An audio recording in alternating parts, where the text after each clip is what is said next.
Salut, je me présente, je m'appelle Gaël Boisson-Petit-Vierge, j'ai 18 ans. Je viens de Thetford Mines, mon numéro est le 311 et la catégorie sera interprète 18 ans et plus. Ma première chanson sera L'écrivain.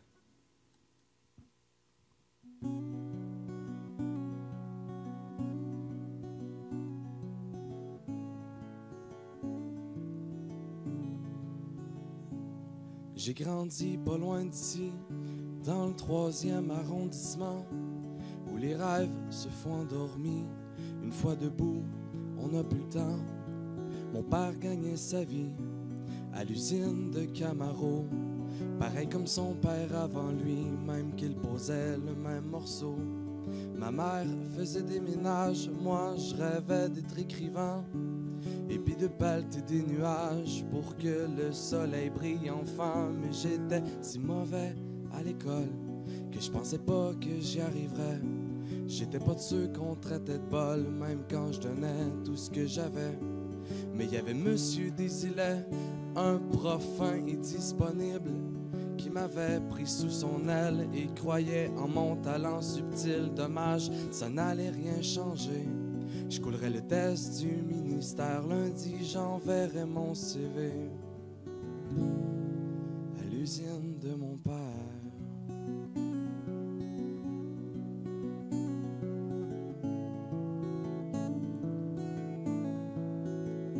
Mais la veille de l'examen final, le bon monsieur Desilets me tendit un crayon banal roulé dans un velours épais. Et puis, tout en fixant ma main, il a dit « Ce crayon-là, il est magique, prends-le demain pour l'examen. C'est les réponses, c'est les répliques. » Je suis pas du genre à croire tout ce qu'on me dit, mais mon prof inspirait confiance. Et je voulais croire un peu aussi que j'avais peut-être encore une chance. D'ailleurs, à la seconde où je l'ai pris, j'ai senti comme un changement. Je vous compte pas de menterie, non, le crayon était vivant.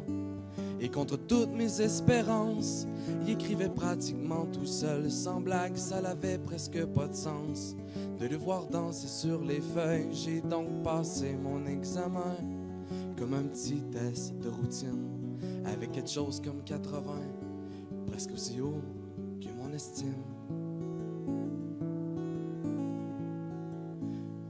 J'aurais dû rendre le crayon, j'étais quand même pas un voleur. Mais pour une fois que je me trouvais bon, puis que l'avenir était en couleur, j'ai mis le stylo dans ma poche, puis je suis parti en courant. La conscience aussi lourde qu'une roche qu'on brise pour en faire du ciment. Et au fil des années, je suis devenu l'auteur que j'espérais. J'ai même vendu dans le monde entier tous mes bouquins et mes essais, mais avec le sentiment étrange qu'au fond je n'avais rien accompli. Le crayon vainquait les pages blanches, moi je n'étais que son outil. Je me suis mis à boire plus qu'il ne faut pour oublier que je n'étais rien, que je roulais dans une Camaro sur laquelle mon père s'usait les mains. Et en plus j'avais toujours peur qu'on me vole mon précieux crayon ou qu'il me dénonce mon professeur. La science serait vraiment finie pour de bon.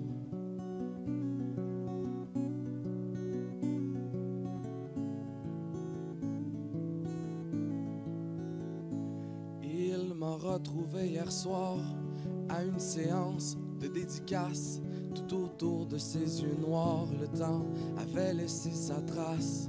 Je lui devais mon succès et des excuses comme de raison. J'ai dit « Monsieur Desilets, vous venez chercher votre crayon. » Il m'a souri tristement en disant « T'as toujours pas compris?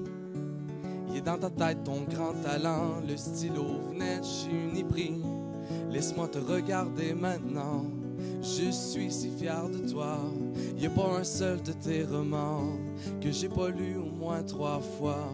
Moi je me suis levé d'un coup, j'en croyais juste pas mes oreilles. J'ai pris mon vieux prof par le cou.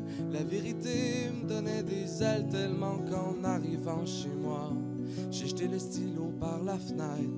La lumière brillait sur les toits et les mots dansaient dans ma tête. J'ai pas fermé l'œil de la nuit, non, j'ai écrit sans m'arrêter.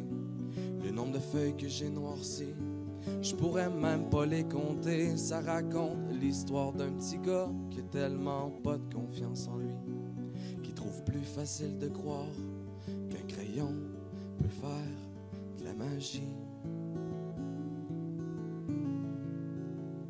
Car dans le 3e arrondissement, les rêves volent pas très haut, on les laisse traîner sur un banc devant l'usine de Camaro. Et quand on entend la machinerie crier jusque dans le cours d'école, on comprend vite dès qu'on est petit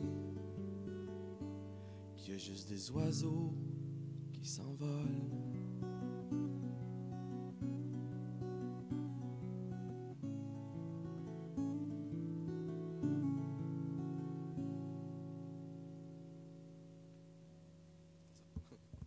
Alors ça, c'était l'écrivain.